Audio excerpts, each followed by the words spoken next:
ഇന്ന് Saturday. Esperanza team ഇന്ന് പോകുന്നത് കോഴിക്കോട് സിൽക്ക് സ്ട്രീറ്റിലെ ഹിമായത്തുൽ ഇസ്ലാം ഹയർ സെക്കൻഡറി സ്കൂളിലേക്കാണ്.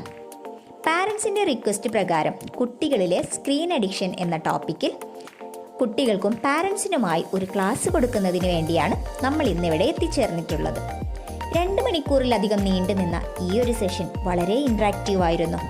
കുട്ടികളും പാരൻസും ഒരുപോലെ പങ്കുചേർന്നത് പ്രോഗ്രാമിന്റെ പ്രത്യേകതയായിരുന്നു.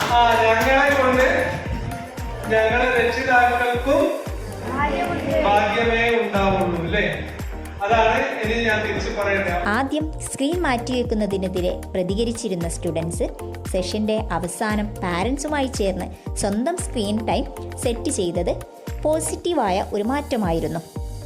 കൂടാതെ കുട്ടികളുടെ ബ്രെയിൻ ഡെവലപ്മെൻറ്റ് മെച്ചപ്പെടുത്തുന്നതിനായുള്ള നിരവധി ആക്ടിവിറ്റികളും ടീം കുട്ടികൾക്കായി നൽകിയിരുന്നു. ഒരുപാട് അറിവുകൾ പങ്കുവെച്ച ഒരു സെഷൻ തന്നെയായിരുന്നു ഇത്.